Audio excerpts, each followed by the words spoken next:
Hello, everyone, and welcome. Welcome to the final day of the Pennsylvania Budget and Policy Center Budget Summit for 2021. Today, we have the co-chairs of the ReImagine Appalachia team with us today, Stephen Herzenberg and Amanda Woodrum, and they're going to be talking to us about the vision that they have for the Appalachian region, as well as a debrief on the speech that was given by President Biden last evening. I do have a couple notes that I would like to share with you before we begin. My name is Kirsten Snow. I'm the Director of Communications for the Pennsylvania Budget and Policy Center and the Keystone Research Center. After both of our panelists have concluded their presentation today, we'll be reading and responding questions that are submitted by you. You're invited to submit questions during the presentations in the Q&A box on the right-hand side of the screen in the Whova app. If you have a question for a specific panelist, please indicate whether you'd like to address it to Steve or to Amanda. And if you're having a technical issue, please send us a message using the Whova chat feature, not the actual Q&A tool. So at this point, I'm going to turn it over to Steve, who's going to kick it off. Steve? Thank you very much, Kirsten. I'm Steve Herzenberg, the Executive Director of the Keystone Research Center, and delighted to be joined, as Kirsten said, by Amanda Woodrum, who's a fantastic partner and leader of this campaign and with the group Policy Matters Ohio. I'm also glad to say that no one here is an April Fool, which you reached that, achieved that by actually coming to this session. So with that, I'm gonna share my PowerPoint, and this conversation really is very well timed, somewhat accidentally by us, because the speech that President Biden gave in Pittsburgh yesterday late afternoon about the American Jobs Plan is very closely related to our ReImagine Appalachia campaign and cause for a great deal of excitement. And so part of the conversation towards the end of this session is really going to be how we seize on the opportunity created by the president's proposal, and then ultimately we'll be trying to lure many of you, if you're not already engaged with the ReImagine Appalachia campaign, we'll be trying to talk you into engaging and explaining some of the ways in which you can connect and help achieve the implementation of something that looks like the American Jobs Plan, maybe and draws also from the ReImagine Appalachia framework. So with that, I'm going to share my screen, and here we go. Hopefully this will work. Seems like it will. It will. And so now I'm gonna, if I can find where it lets me. Of course, I can't see. I know how to do it now. Slideshow. There we go. From the beginning. There we go. Okay. So there's a beautiful picture of the Appalachian Mountains with the sun setting. Okay. So I want to start by giving you a little bit of the context for the launch of the ReImagine Appalachia campaign, which was an idea and a proposal in the second half of 2019, was kind of funded at the beginning of 2020, and that launched in a serious way with a digital convening that was going to be in person in West Virginia, but then was reorganized quickly digitally towards the end of March 2020. We launched this campaign and deliberately timed to coincide with the presidential election campaign and the debate about policies, including on climate and jobs in that campaign.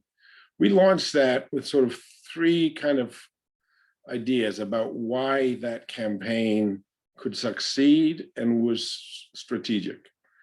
The first insight was that aggressive investment that the US now has no choice but to make in order to reduce carbon emissions and get to net zero by 2050 will create a lot of jobs.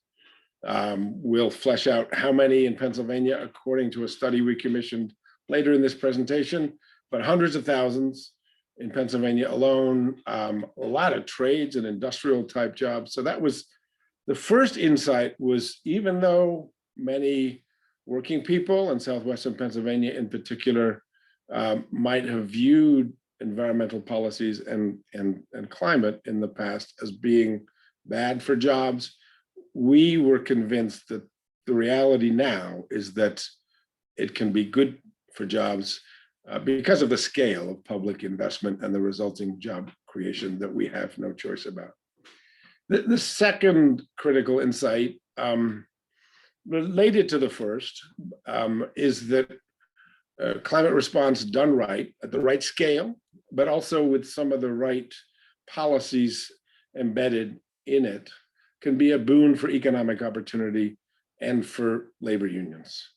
It can be a boon critically for the trades, which I like to call these days the essential workers of climate response. It can be a boon for US made manufacturing and for US manufacturing unions. And it can be a boon for the regional target of our campaign.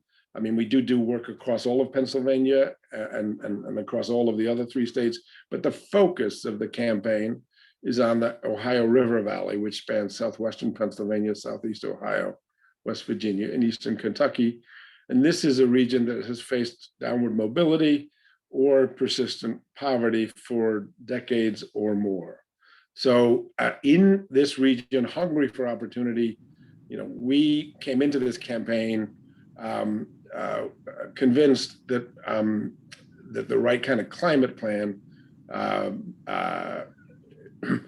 modified, customized to the specifics of this region and the policies this region needs, can be a boon for economic opportunity and labor. And that really leads to the third critical insight, which is that a pro-worker, pro-union climate plan really can unify the 99% and transform our region's politics and policies. So these are the insights we had at the beginning, and kind of a year, 15 months into this campaign, we feel like so far, to some extent, maybe not beyond Amanda's wildest dreams, but beyond most of our dreams, the campaign is evolving in the way that we hoped it would. Yeah, so, yeah.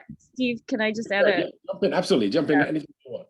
A couple thoughts. One is we really started this campaign as conversations during the presidential election were heating up around climate solutions, and that these are conversations that have been driven largely by folks on the East and West Coasts, with obviously pretty significant implications for our region. And we felt that Appalachia needs to be at the table of those conversations, or will be on the menu. So that was a big idea behind launching ReImagine Appalachia, to give this region a voice and a say in those conversations, which we think we've been pretty successful in securing that place at the table. And secondly, why it really matters is that Appalachia, and aka coal country, has long been a political stumbling block to national energy and climate solutions. And it's really important that a solution that makes sense for this region is underway and implemented in order to make sure that this region is no longer that stumbling block to national climate solutions. So we're really in the middle of that debate, and it's critical that we get Appalachia right. And I think we saw that yesterday with Biden's visit to Pittsburgh to unveil his American Jobs Plan, that he gets it. and that there has to be solutions for this region. Thank you, Amanda. So just people looking at the map, again, it color codes counties in actually the 13th state Appalachian region into 5 different categories, with red the most distressed, orange at risk, white transitional, and then 2 shades of blue for so-called competitive and attainment counties. And what you see is that in the region that's the focus of our campaign, there's a lot of red, particularly in West Virginia, a little bit in Southern Ohio, a lot in Kentucky. There's a lot of orange. There's very little blue. A little of that blue actually is Allegheny County, for example, or parts of 3 counties in southwestern Pennsylvania.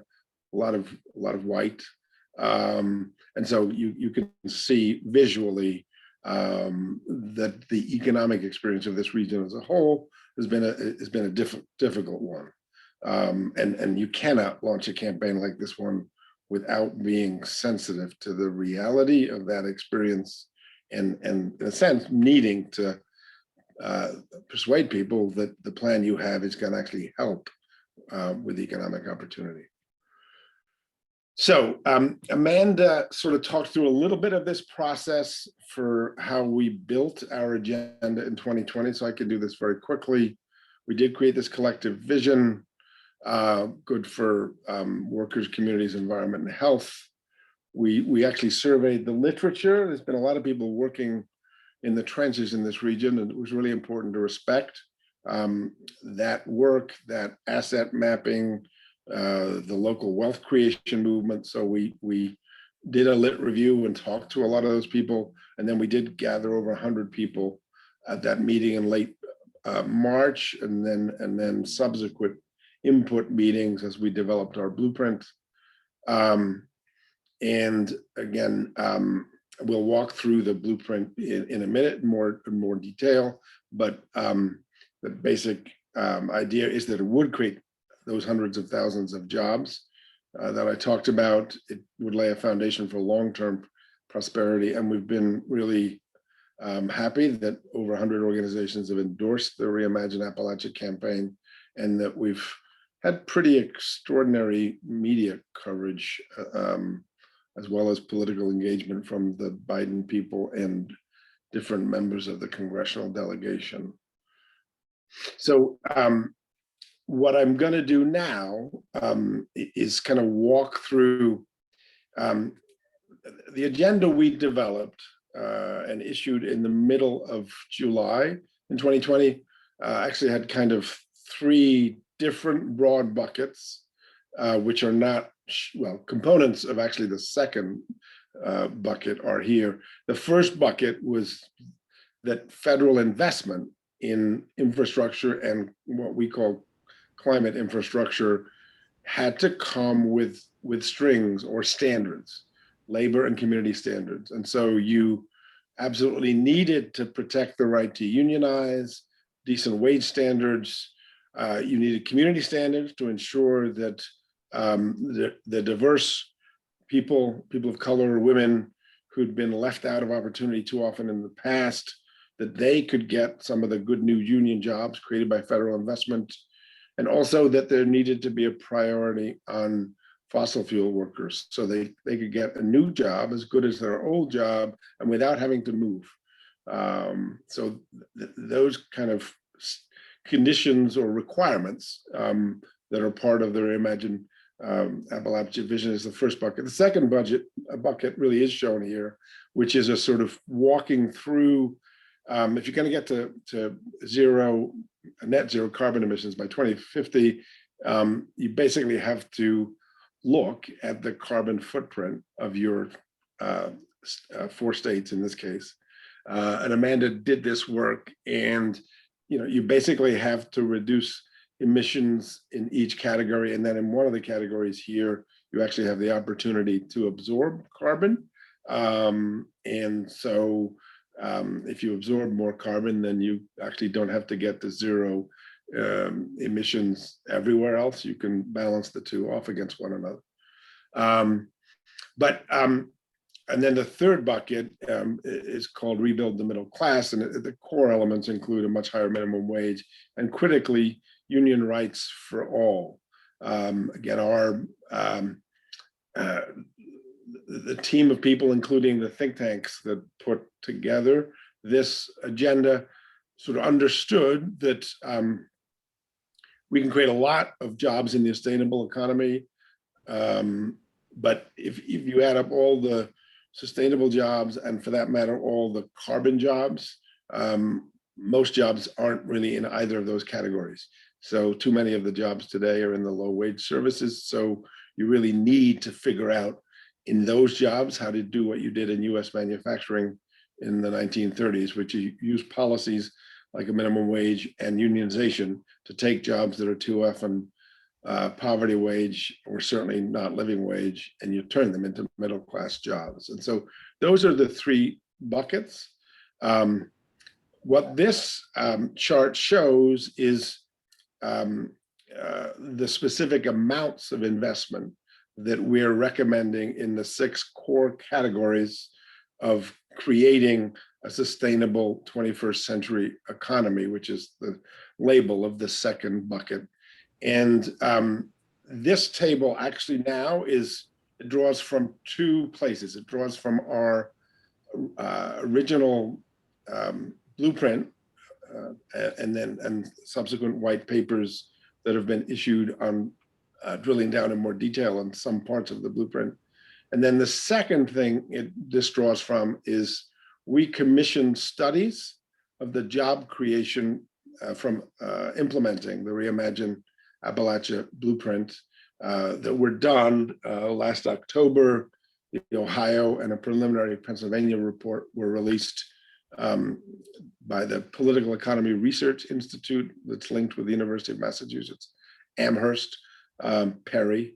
So, and then the final Pennsylvania report was issued in late January at a press conference at which, among others, Rick Bloomingdale of the Pennsylvania AFL-CIO and Rob Baer of the Harrisburg Region International Brotherhood of Electrical Workers both spoke. And then the West Virginia jobs report was released in February. So what we've done here is we've drawn on the blueprint and white papers, and we've drawn on the investment numbers in the the 3 state job impact studies, and kind of combined what is the annual investment and then what the job creation. And so as it says in the top bullet on the left, this study was done assuming kind of 10 years of investment.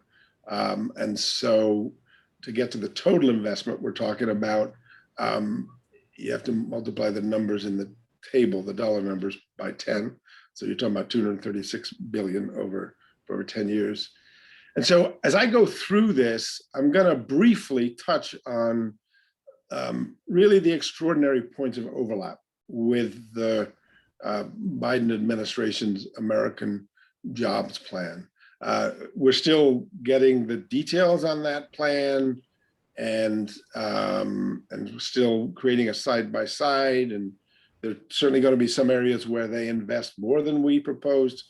Our plan doesn't include roads and bridges, for example, but there are going to be some areas of sustainable investment where they invest more than our plan. I think manufacturing is one of those.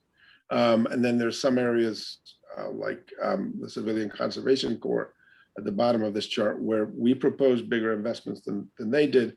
But again, what's extraordinary is when you look at the substance of the American Jobs Plan, and when you look also at the values of that plan released by President Biden, or described by President Biden yesterday in Pittsburgh, there's extraordinary overlap. And 2 of those key values are the importance of union rights, so that this federal investment creates more good union jobs, and then also very much a strong emphasis on ensuring that these investments benefit vulnerable people and communities, including people of color, that have been too often left out of prosperity in the past. So, so the first sorry, go ahead. Yep. Yeah, no, I think the key takeaway from the ReImagine Appalachia plan that might differ from the way other folks have talk about transitions for coal country is that our plan is not about relocating and retraining our workforce for jobs they don't want in places they don't want to go. We actually need our coal workers, our fossil fuel workers, our skilled workforce, our incredibly skilled workforce to help us build the future that we want to live in. And these investments into Appalachia, into coal country, will actually create a huge amount of jobs that will put those folks to work. And we do want to make sure that those jobs created are union jobs and that we're building pathways into those jobs for Black workers and other people of color. Great, thanks, Amanda. And so, yeah, if you go down these 6 categories, repair the damage from the last century, including reclaiming abandoned mine lands and plugging orphan oil and gas wells, check. That's in the Biden plan. The next category, modernize the electric grid, upgrade the grid, including underground power lines, distributed generation, and utility scale renewable energy, check. Virtually every single word in that sentence is reflected in the Biden plan. Create universal broadband access, bring fast, affordable, reliable broadband to rural areas and city neighborhoods. Check.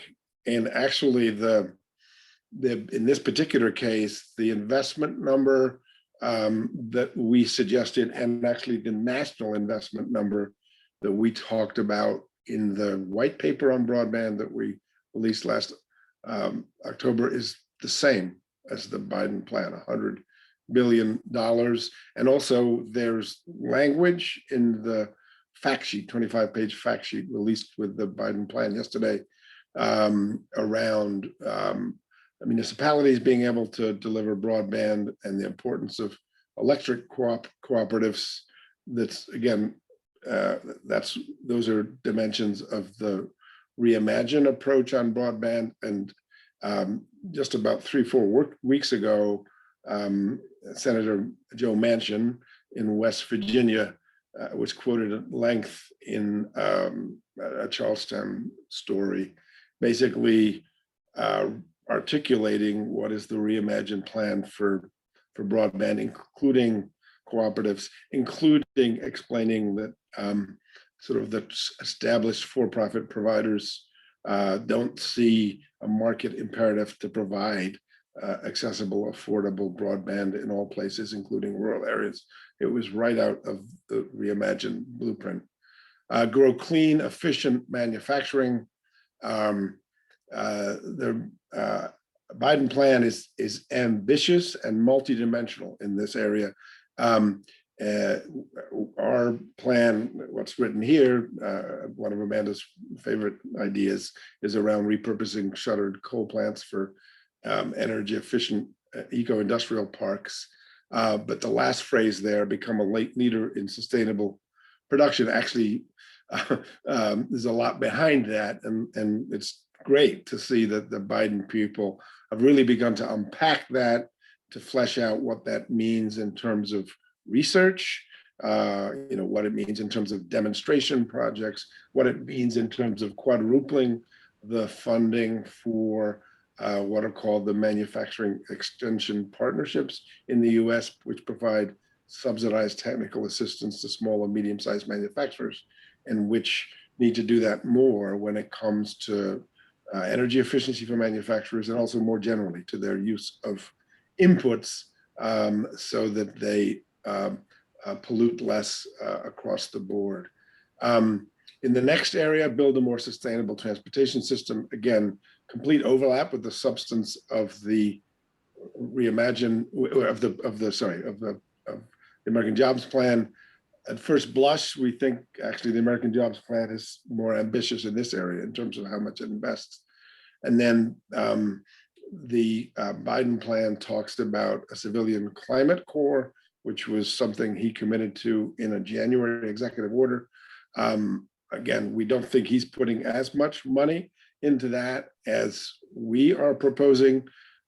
Senator Kennedy, not Senator Kennedy, sorry, Senator Casey, Pennsylvania's Bob Casey Jr., is actually developing a comprehensive bill to relaunch the New Deal Civilian Conservation Corps, which employed over a decade in the 1930s, 3 million people planting trees, restoring wetlands, building infrastructure in state parks and forests.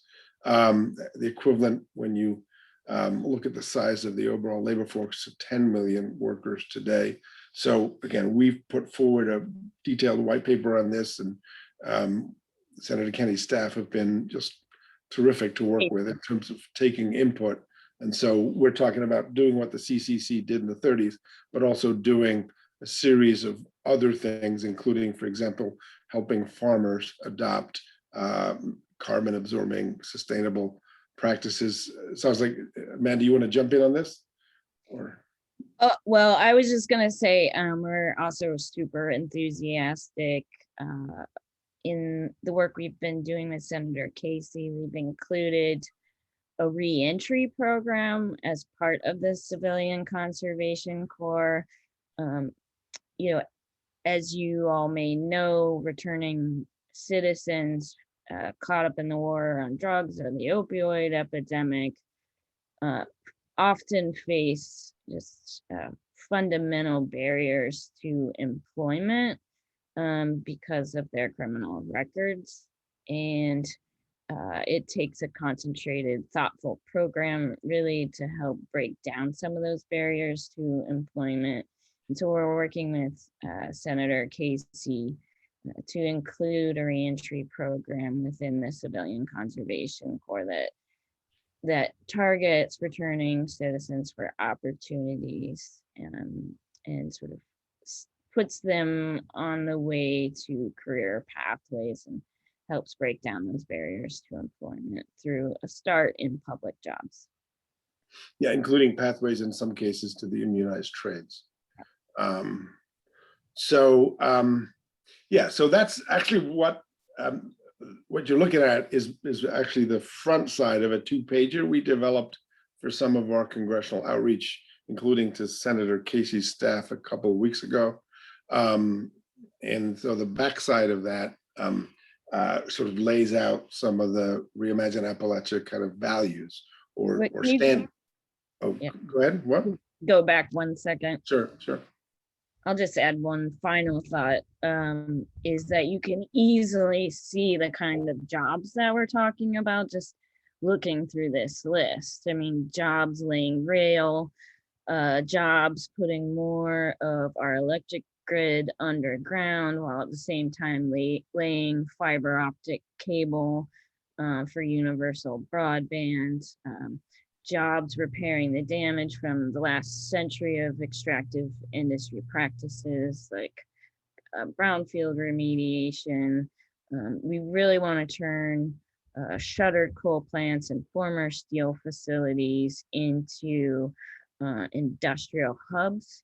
And as Steve alluded to, there's some really exciting opportunities we think make sense for Appalachia to become a manufacturing hub for. I think one of those is bioplastic. We have a long history in plastics, and so we can be also a leader in the next generation of plastic while also growing many of the products throughout our region, like hemp, that go into single-use plastic alternatives. We also think it makes a lot of sense that Appalachia could be a hub for battery technology for several different reasons. Yep. And so and Amanda's amplifying a critical difference with 10 to 12 years ago when the Obama administration did the American Reinvestment and Recovery Act and invested a lot in green jobs.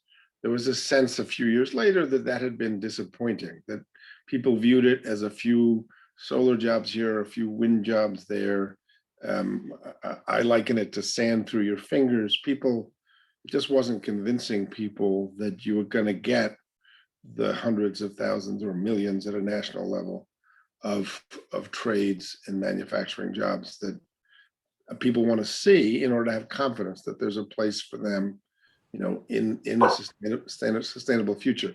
And the situation has simply changed.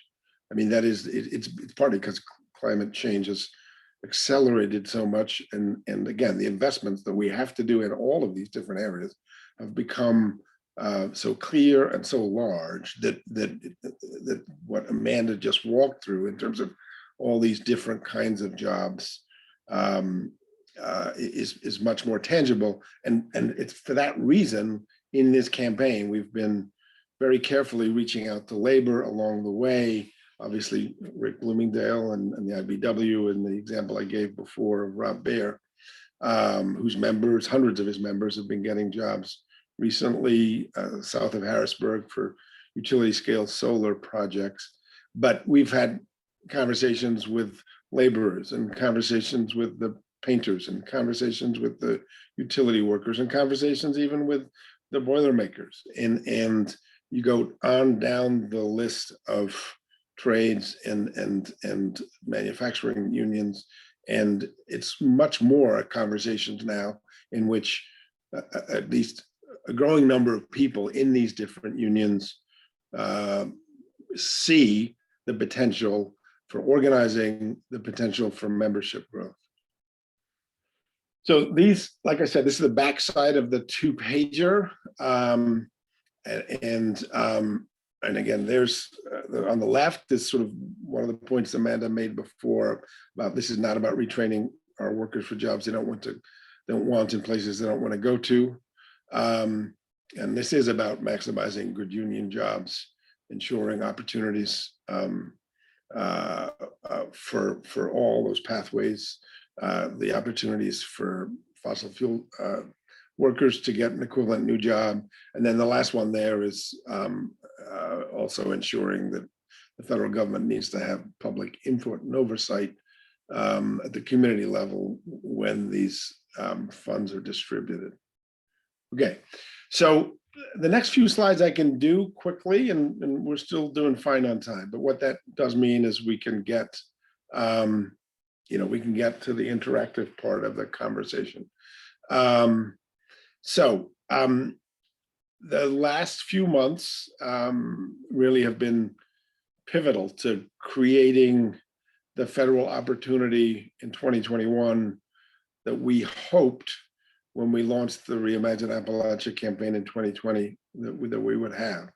And so the president winning the Senate elections in Georgia in January, suddenly you have that Democratic majority by the thinnest of possible margins, but nonetheless a majority in the Senate as well as House. And the president was pretty clear from early on that after he did the COVID relief, the American Rescue Plan, that infrastructure with a strong climate dimension was going to be his next big task. And again, that task began in earnest yesterday. So he laid out the American Jobs Plan, and got the American Family Plan is to come. But actually the Jobs Plan is the one that's most related to the work of ReImagine Appalachia. So the House is expected to develop the vehicle that will be used to advance the American Jobs Plan. And then there's still a lot of questions about whether it ends up in one full package, whether it ends up going through budget reconciliation, or some of it goes through budget reconciliation or not. After it goes through the House, it'll go to the Senate, where West Virginia's Senator Joe Manchin is absolutely key, as well as Pennsylvania Senator Casey and Ohio Senator Brown. One of the strengths of our campaign is that we've got well-rooted groups in all of our key states. And so people with long-standing relationships of trust and mutual respect with both Senator Manchin and Senator Brown, as well as us and Penn Future and others in Pennsylvania with Senator Casey. And so our current basic approach, which I think will be reinforced by what happened yesterday, has been to, Amanda likes to say, getting everyone speaking from the same hymnal. So getting everyone on the same message and getting everyone really with the same demands. And so that if we can unify the region behind asks for what we call the Appalachian Climate Infrastructure Plan embedded within the American Jobs Plan, what that the goal of that regional ask is rallying people together, making sure it includes the provisions and the values that we want, making sure it's ambitious enough in some of the areas where we should get a big part of the national investment. For example, repairing the damage from the last century. We've got more of the acid mine lands and more of the unclapped oil and gas wealth. So we need more of the cleanup money for those lands. Yeah, go ahead. Yeah, I want that. Like our strategy really is to build an Appalachian voting bloc to make sure Appalachian both gets its fair share, but that we're ready to address obstacles, political obstacles as they come up, and sort of make sure that the American Jobs Plan actually makes it through to the last phase. Okay, so again, we do think this is a once in a lifetime, or maybe even a once in a century opportunity, and actually perhaps the only opportunity we'll get to do the scale of climate response we need. It's not really soon enough, but it's better than any later.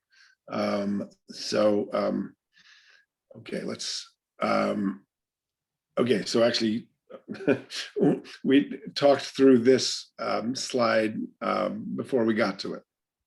And there's Amanda's voting block in the bottom bullet and unified message to diverse stakeholders.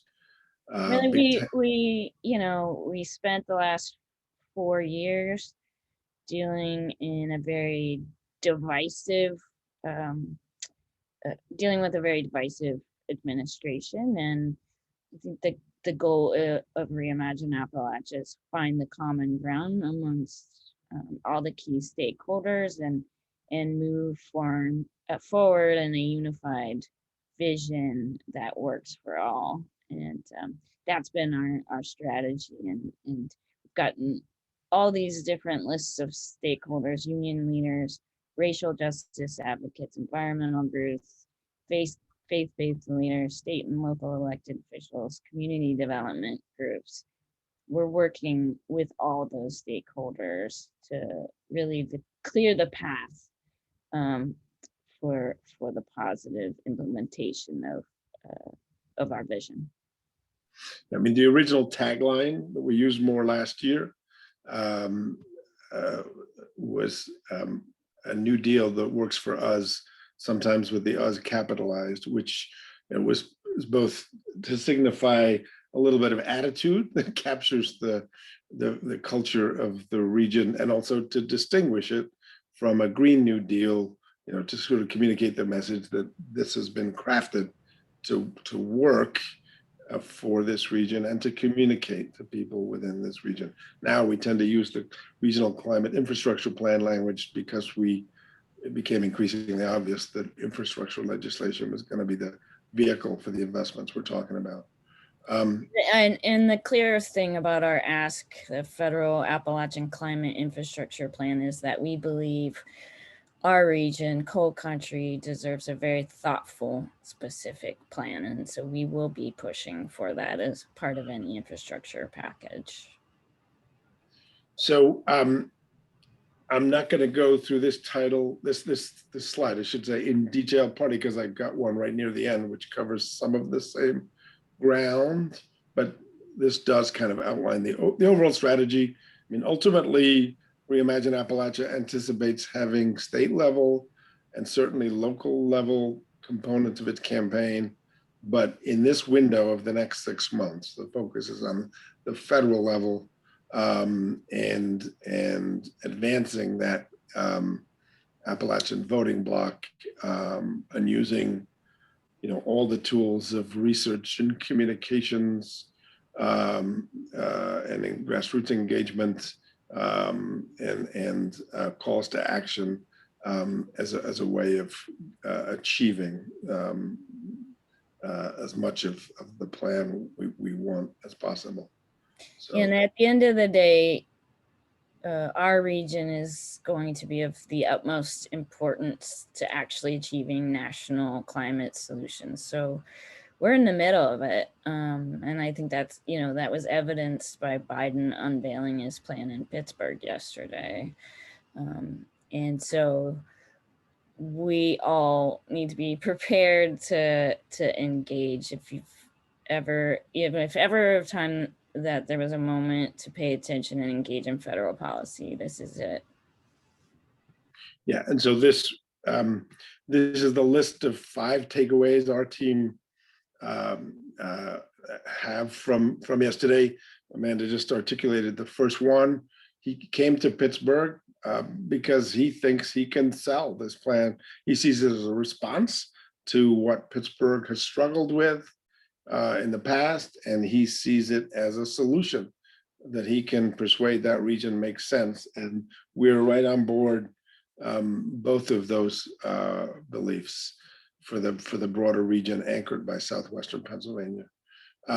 We already talked through the way in which his plan overlaps ReImagine Appalachia.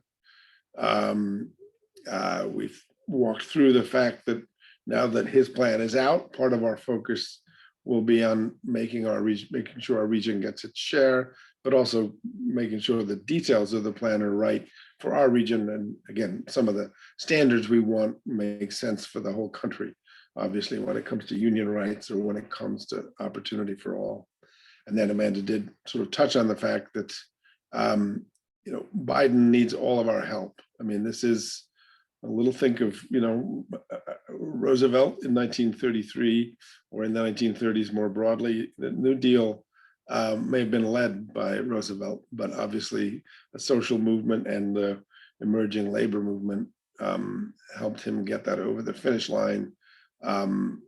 So if we're going to get this over the finish line in a form that we like a lot, we're going to have to do some of that work.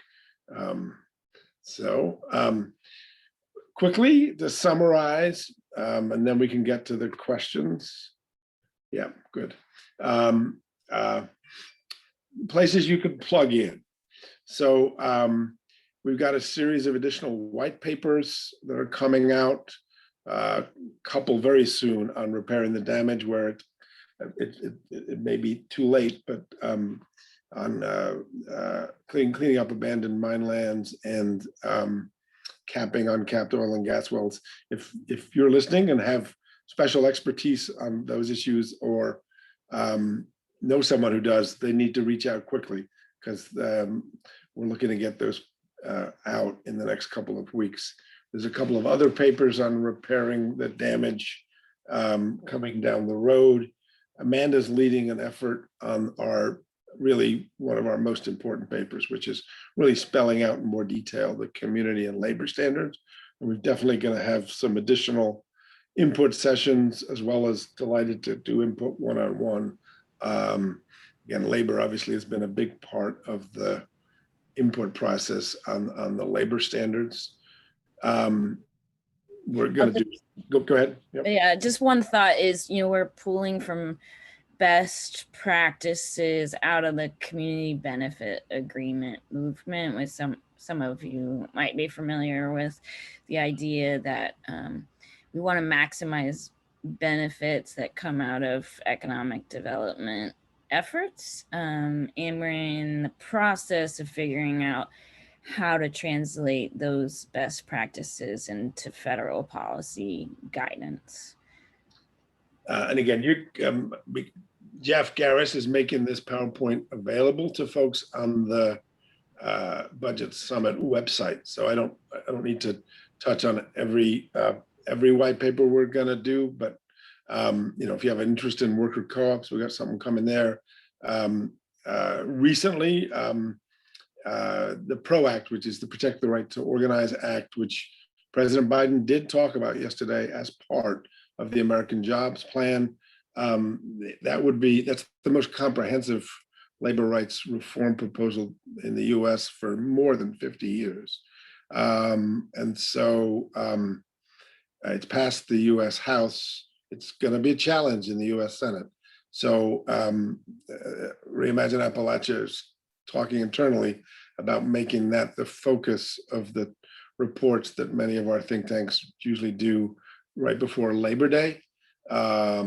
In a sense, the PRO Act is union rights for all, which is, again, the core of our third bucket. And as it turns out, it's the 100th anniversary this year of something called the Battle of Blair Mountain in West Virginia, which was the battle between workers and coal operators that was made famous by the movie Matewan.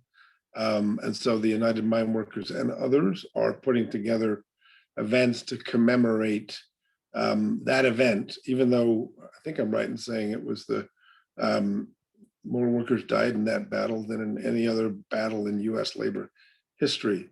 So itself, that battle was not won, but the way in which Black workers and white workers came together in a brief moment in that battle was part of laying the groundwork for the United Mine Workers to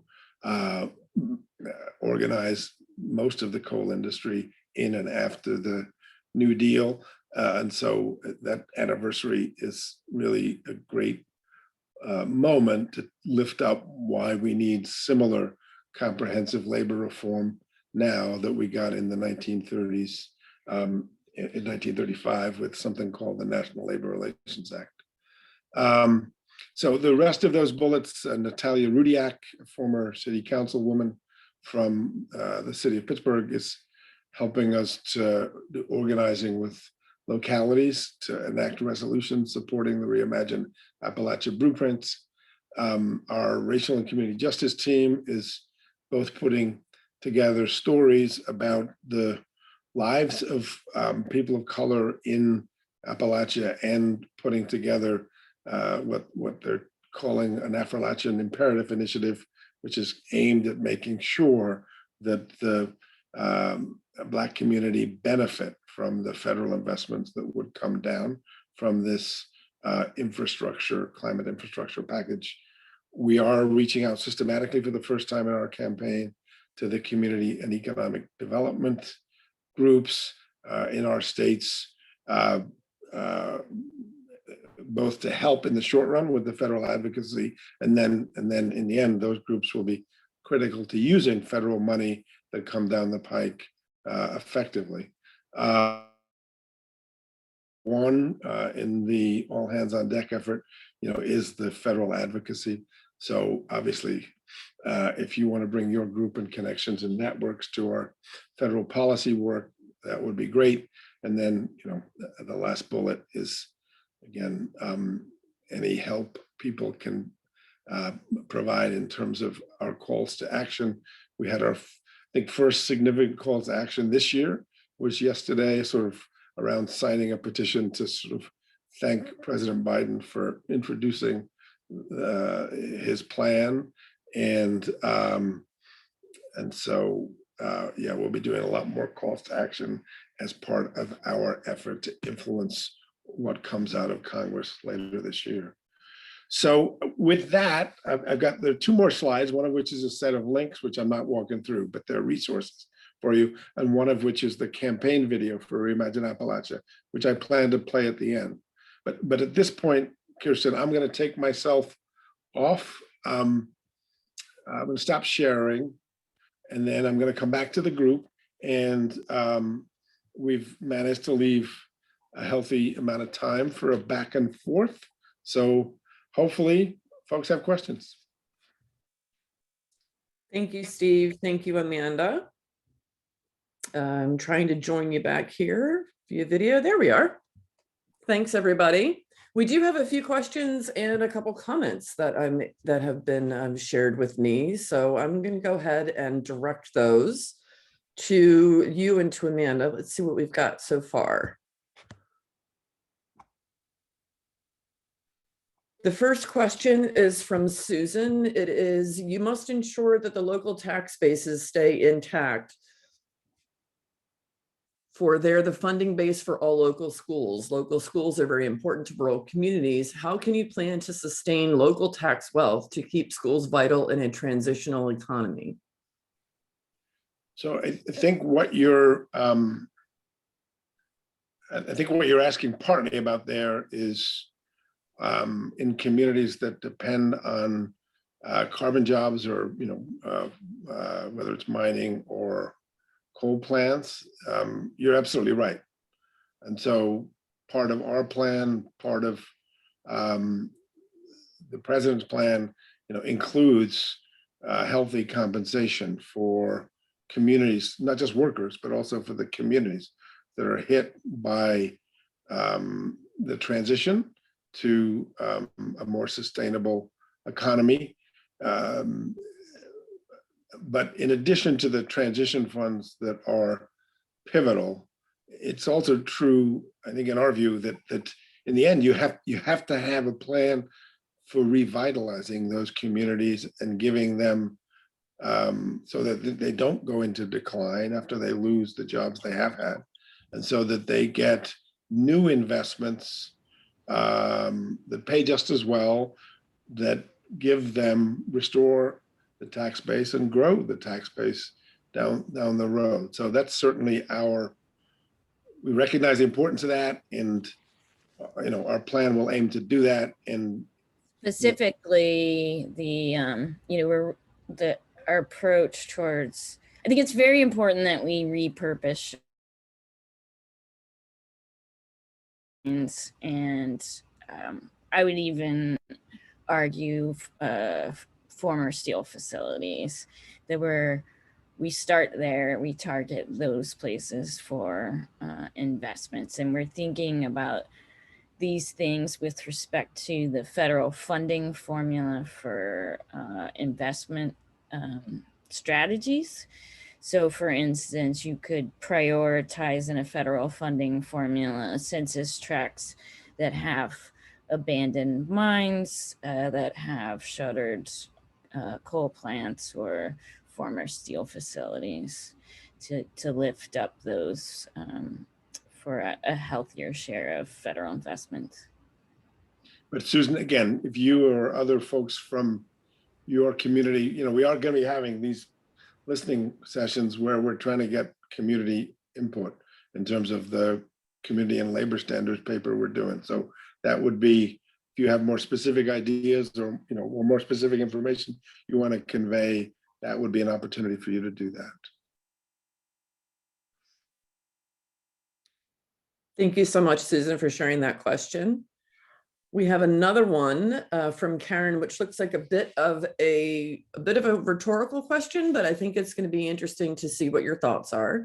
She says, just thinking about how and if this involves working within a system with manufacturers and companies that aren't neutral actors.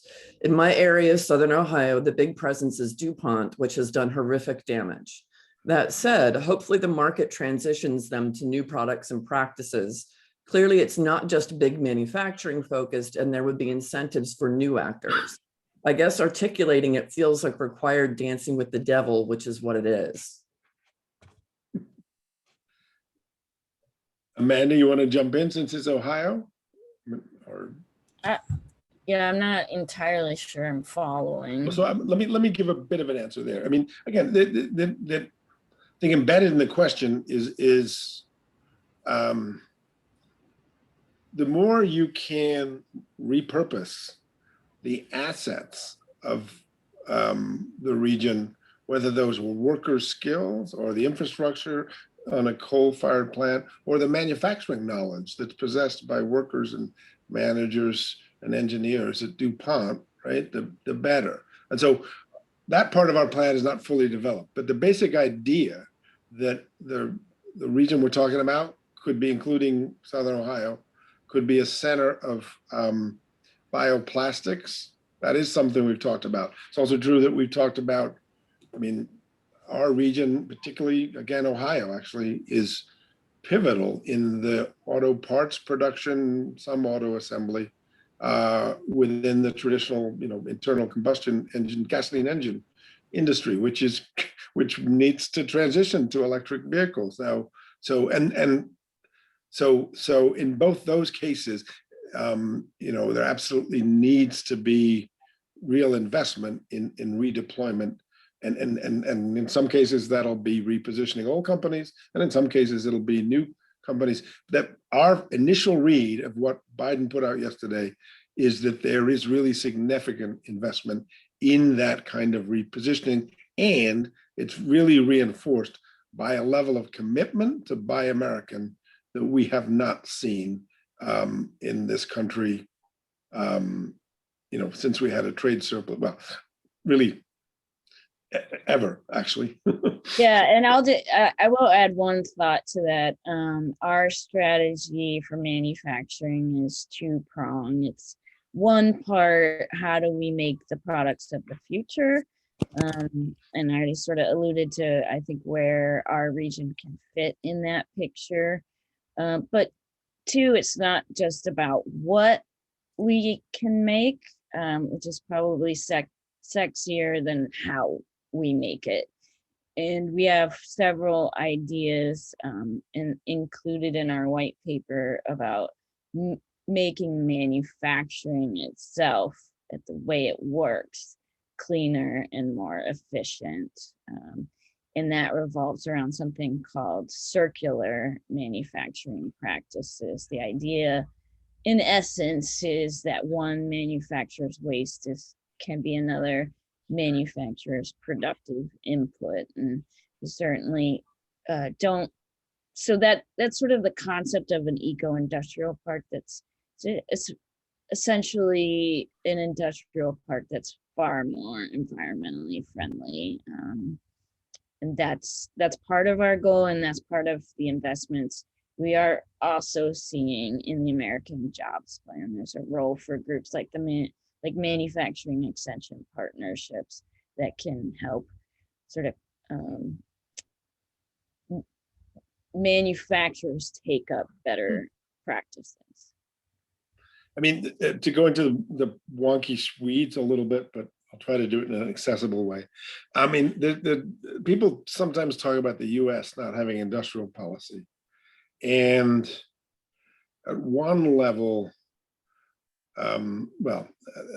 that's wrong, or at least in the following sense, the US has, since World War II, had the US government has had a big role in investing in ultimately research that's responsible for, much of our high-tech sector.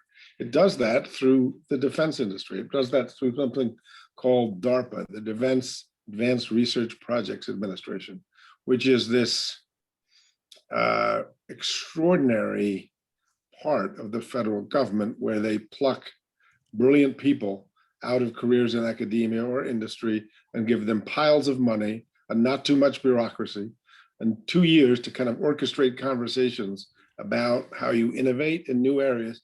And they do it in the service of, defense missions, like we need a plane that does X or a weapon that does Y. But in the end, there's been an enormous history of what's called spin-off. So, which means that the innovations that have been developed by DARPA with significant but high return, ultimately, federal government investments get used in the private sector. And again, the internet, most of the telecommunications and computer industry. Again, there's a relatively recent book called The Entrepreneurial State, which kind of walks through a dozen different DARPA investments that are critical in the iPhone. So since in the last 12 years, the policy people captivated by the history of DARPA in the Obama administration invested briefly in something called ARPA-E, Advanced Research Projects Administration Energy. Yesterday, Biden announced something called ARPA-C, Advanced Research Projects Administration Climate. And so at least in our heads, that there is definitely a research component to positioning the US as a leader in sustainable or quote circular manufacturing. And again, one of the pieces of work we need to do for our region, most obviously Pittsburgh with like Carnegie Mellon, but also to some degree Cleveland, not too far away with Case Western. I mean, there's Ohio State, there's West Virginia University. So part of the challenge is investing in research and partnerships between universities and industry. Again, whether it's in bioplastics or in electric vehicles or battery technology, and that's one of the things we need to do for our region to flourish. Again, that part of the agenda we haven't fleshed out yet. I have a couple more questions here. One is from Chachi. My understanding is that the American Jobs Plan is only the first, it's the first half of the question. There's more of that question coming. Let me go back to the one before that. This is a question from Scott. Was there anything that President Biden didn't include in the American Jobs Plan that you think he should have included? Is there a way that Congress could add that to the plan?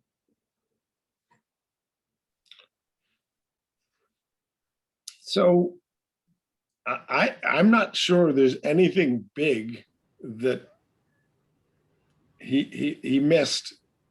I reserve the right to change my mind. We're still flushing through the finer details, but there's a lot in there. Certainly opportunities to add during the congressional debates, no doubt. I mean, again, I do think that his initial proposal for the investment in the Civilian Climate Corps or Civilian Conservation Corps was, I think he said 10 billion. Our proposal for our 4 states was 9.5 billion.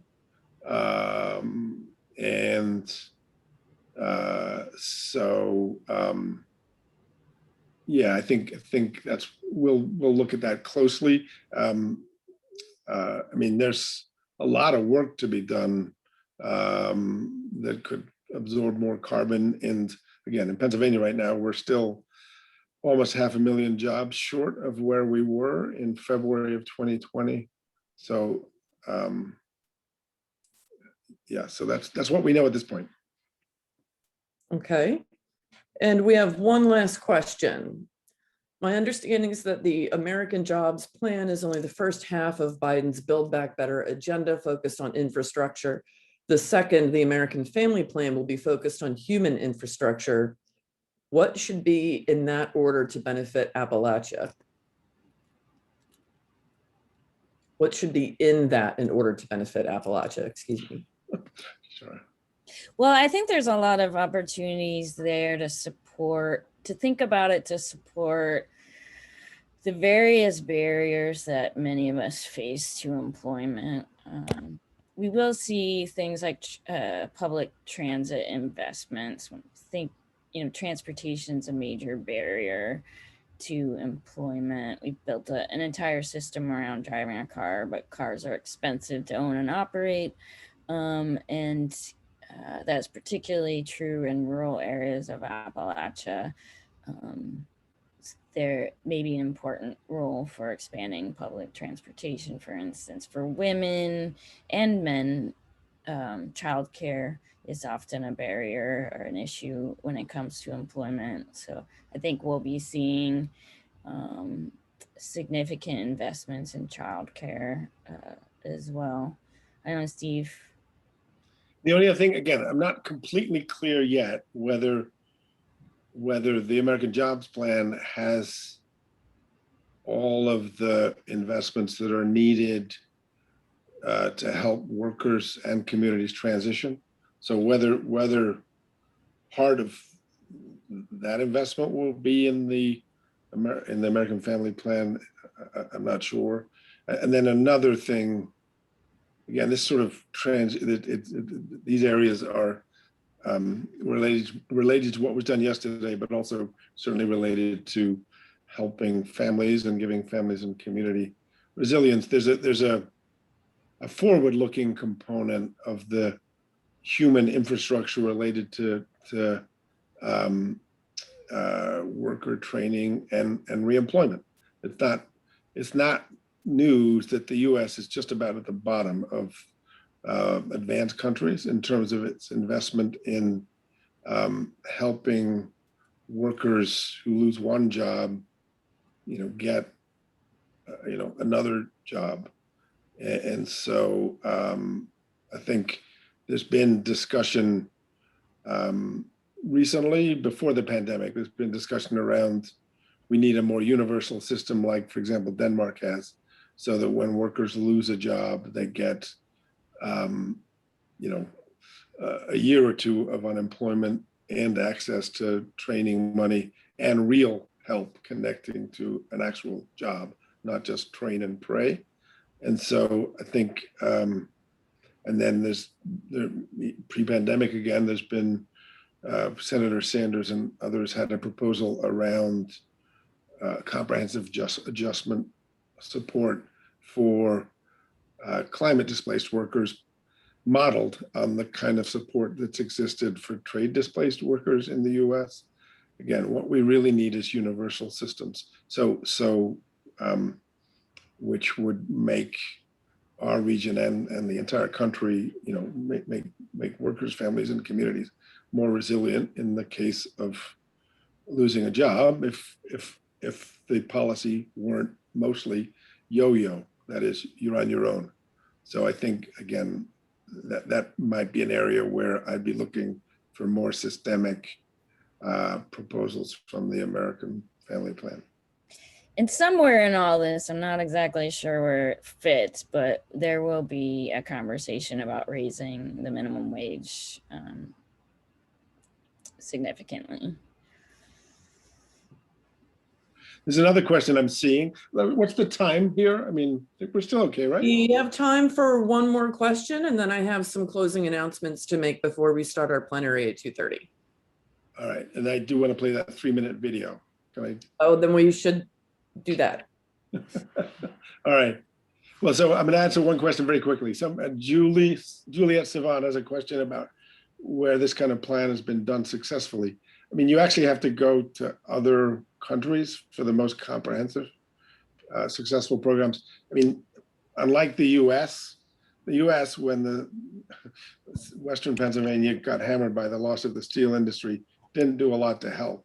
Other countries have a much better track record, including the steel regions of Germany, helping workers and companies and regions redeploy, and in that case, reposition themselves in higher value-added steel production, as well as other manufacturing production. So there are examples of, that's much more in the spirit of what we're talking about here, which is not leaving the Ohio River Valley on its own as fossil fuel industries continue to shrink in the face of both market forces and climate change.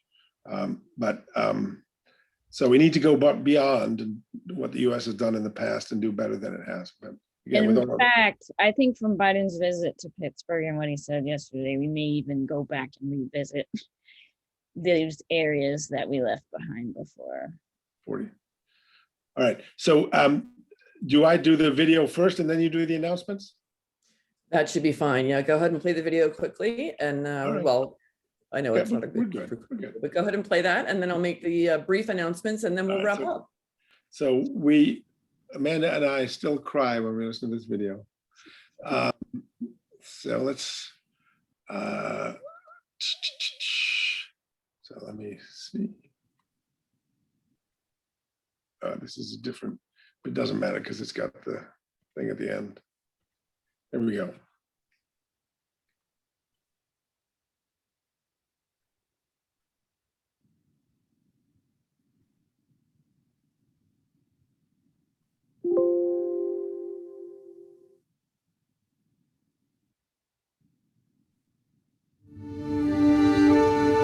Most people in Appalachia, whether we're white, black, brown, indigenous, whether we live in big cities, small towns, or just up the holler, we love our families, our neighbors, and the communities that raised us.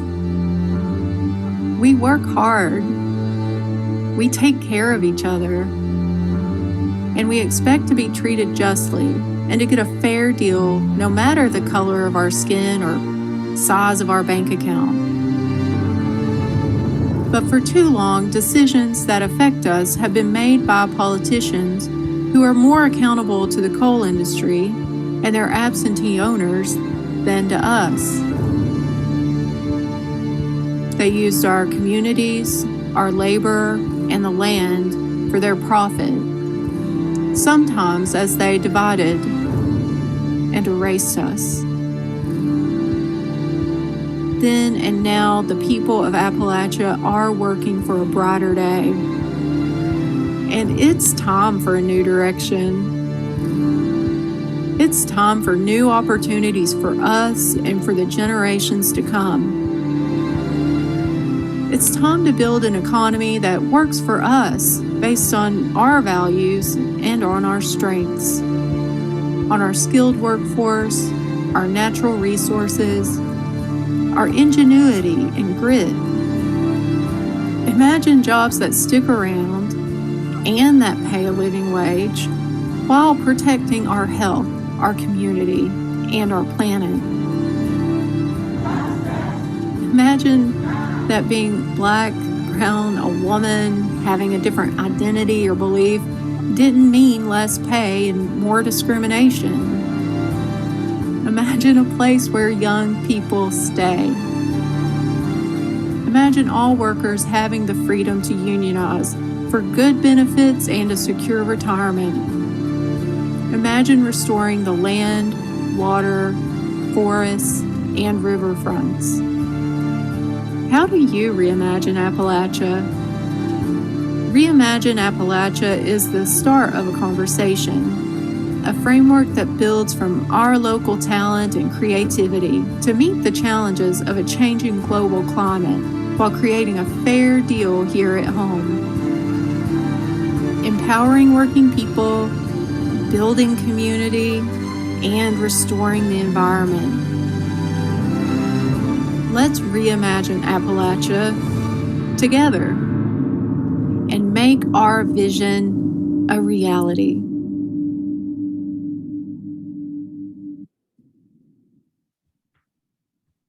Thank you, Steve. Thank you, Amanda.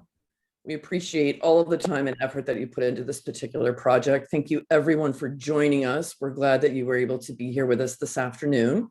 And we appreciate your interest in all of this year's Budget Summit, and we value your feedback. So if you could take a minute or two to give us your thoughts about this workshop, if you're in the Whova app, please do that. The link to the evaluation form will be placed into the Zoom chat as well. If you missed any part of the workshop session, the video recordings and copies of all slides that were presented will be available on the Whova app later this afternoon. And you can find videos and other resources from any of our 2021 Budget Summit workshop sessions there. The link for that will also be dropped in the Zoom chat. Right now, we'll be taking a short break before we begin our final plenary session of the 2021 Budget Summit, which will be an interactive panel discussion featuring progressive champions in the state legislature. You won't want to miss this particular session, so please log in for the panel discussion that starts at 2:30 to hear from Senator Katie Muth and Representatives Elizabeth Fiedler, Sarah Innamorato, Rick Kajewski, and Chris Rabb. You'll find the link on the agenda page of the Whova app, and we've put the direct link in the chat box. So we'll see you in a few minutes. Thank you so much. Have a wonderful afternoon, and we'll see you at 2:30.